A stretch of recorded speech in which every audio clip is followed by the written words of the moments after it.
Tell me if you would have done the same thing. I mean my own mother. The woman who birthed me, who tucked me in at night, who taught me how to ride a bike.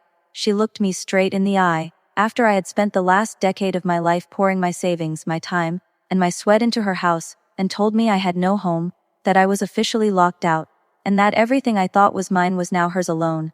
She changed the locks, physically barring me from the property, treating me like a stranger or worse, a burglar. The sheer audacity, the depth of that betrayal was like a physical punch. It sent me reeling, but only for a moment.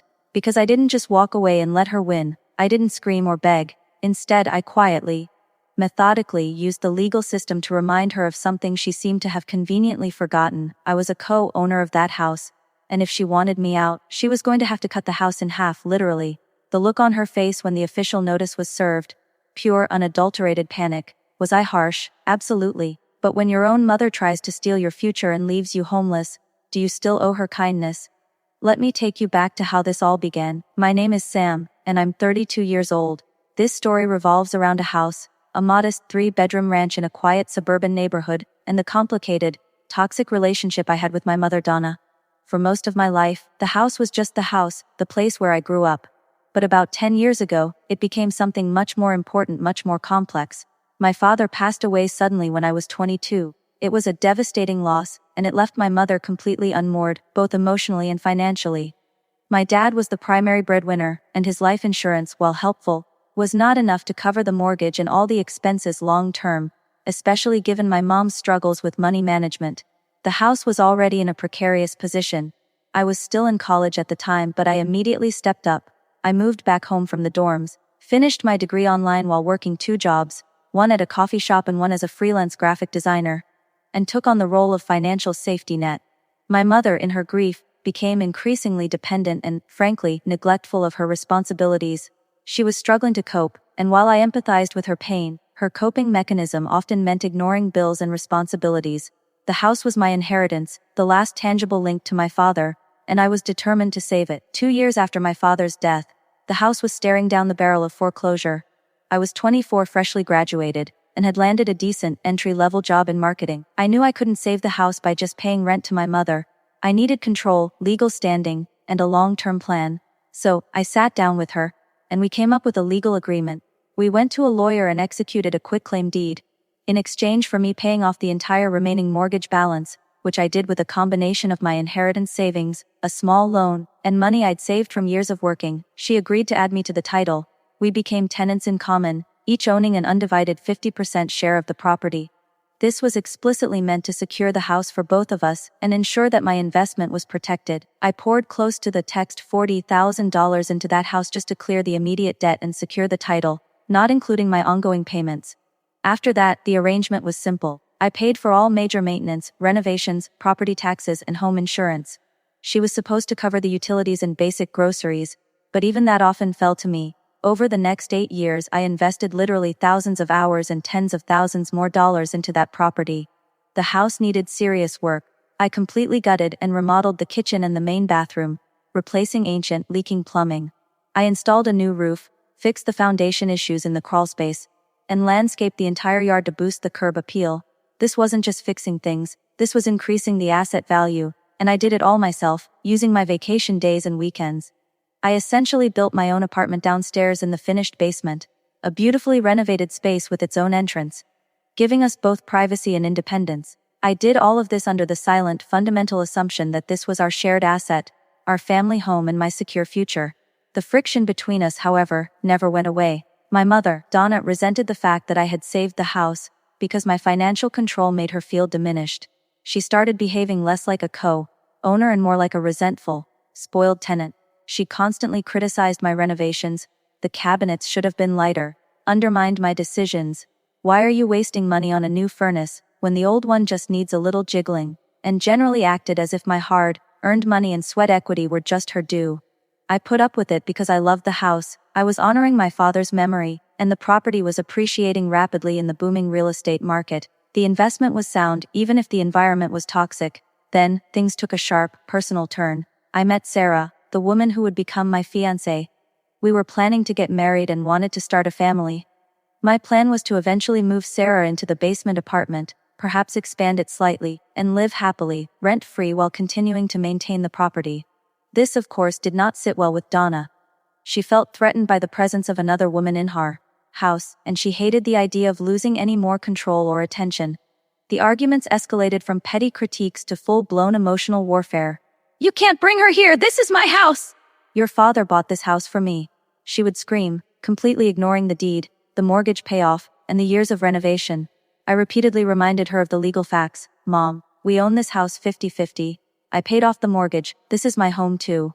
She would simply dismiss this with a wave of her hand and a muttered, "Details." The final, catastrophic break came about 2 months ago. Sarah and I announced our wedding date. We were overjoyed. Donna predictably had a meltdown. She started accusing Sarah of gold digging, of trying to steal her son and her house. I defended Sarah fiercely, pointing out that Sarah made far more money than I did and was simply a kind, decent woman who loved me. The day after the announcement, I was at work and Donna called me. Her tone was unnervingly calm. "I need you to come home, Sam," she said. "I've had enough of this. I want you and your little girlfriend out of my life, and I want you out of my house." Today, I tried to reason with her. "Mom, we can talk about this when I get home. But I'm a co-owner. You can't just kick me out." Her response chilled me to the bone. "Oh, yes I can. I called a locksmith this morning. You don't have a key anymore, darling. And if you try to step on this property, I will call the police and tell them you're trespassing. You have no home here." I rushed home, heart pounding, adrenaline surging. Sure enough, the locks on both the front door and the separate basement entrance were brand new, gleaming brass against the aged wood. I tried my old keys, nothing. I stood there on the lawn, a college graduate, a successful professional, an owner of 50% of the land I was standing on, and I was locked out by my own mother. I was furious, betrayed, and utterly bewildered. I banged on the door, but she refused to answer, simply shouting through the mail slot, "Get off my lawn, Sam. You're trespassing." The pain of her absolute cruelty outweighed the anger at the financial mess she was creating. I called Sarah, my voice shaking. She told me to calm down and come to her apartment. As I drove away from the house I had spent 10 years saving and rebuilding, I vowed I would not let this stand. She wanted to play legal games. Fine, she had forgotten who she was dealing with. I may have been her son, but I was also a co-owner. And now I was an angry, betrayed co-owner with a very good lawyer. My initial thought was to file an immediate injunction, but my lawyer, a sharp, no-nonsense woman named Clara, advised a more direct, legally devastating approach. "Sam," Clara said, "if you file for an injunction, you'll be fighting over who gets to live there. That's messy, time-consuming and emotionally draining. Your mother is operating under the delusion that since she's the original owner and occupant, she has the upper hand. You need to remind her, emphatically, that you are both equal owners of an undivided asset." "So what do?" I asked, desperation creeping into my voice. Clara smiled a small, predatory smile. "You file for a partition action." I hadn't heard of it. Clara explained that a partition action is a legal right afforded to tenants in common who can no longer agree on the use of the property. Since the property is indivisible, you can't exactly cut a 3-bedroom ranch in half. A court will almost always order a sale of the entire property. This forces the sale of the house at market value, and the proceeds are then divided equally between the co-owners. After all outstanding debts, including my initial mortgage payoff and any documented major repairs I had paid for, are subtracted. This would force her hand and force her to move, giving me my investment back, plus half the appreciated value. This was the nuclear option. This was the ultimate revenge. So that's the situation I was in. I was homeless, betrayed by my own mother, and sitting on a winning legal hand. I had to make a choice: pursue the messy, agonizing fight to simply get my key back and live with her toxicity, or trigger the partition action, forcing the sale of the home my father loved, destroying my mother's financial stability, but guaranteeing my own financial safety and emotional freedom. Before I tell you what happened next, I want you to pause and comment below what you would have done in my shoes. Would you have prioritized the emotional attachment to the house, or the cold, clean finality of the legal sale? I chose the legal sale. I chose finality over lingering toxicity. I signed the paperwork and Clara filed the partition action. The legal system works slowly, but the first step is the most important service of process. The sheriff's deputy has to physically serve the papers to the defendant, in this case, my mother Donna. I instructed Clara to handle the service on a specific day, a Saturday morning. I wanted to be far away, but I also wanted the full, unvarnished story. I told Clara I wanted confirmation the moment it happened. That Saturday I was at Sarah's apartment, nursing a cup of coffee and trying to focus on a design project. My phone rang. It was Clara. "It's done, Sam. She's been served." I asked for the details. Clara explained that the deputy arrived and my mother, thinking it was a delivery or maybe even me trying to talk my way back in, opened the door slightly. When the deputy identified himself and handed her the thick envelope containing the court summons, the petition for partition, and the notice of the forced sale, Clara said my mother's face went from smug curiosity to utter paralyzed shock. The deputy had been firm but polite. "Mom, you are being sued for partition of this property. You will need to contact the court immediately." My mother, for the first time in years, was speechless. She didn't call the police, she didn't scream or curse. She simply closed the door on the deputy, the sound of the metal chain sliding into place audible even to Clara, who was on the phone with the process server. The immediate aftermath was pure chaos, and it was glorious. Within an hour, my phone started ringing off the hook. Not just Donna, but my Aunt Susan, my mother's sister, who was trying to mediate, and even my father's estranged brother, Uncle Tom. I let them all go to voicemail. I didn't owe anyone an explanation, especially not my mother. Finally, a few hours later, I took a call from Aunt Susan. She was hysterical. "Sam, what have you done? Your mother is beside herself. She says you're trying to take her home. She says you're throwing her out on the street." I cut her off, my voice steady and cold. "Aunt Susan, tell me exactly what my mother did to me 2 months ago. Did she tell me I had no home? Did she change the locks on the property I own half of and call the police on me?" "Yes, she did. This isn't me taking her home.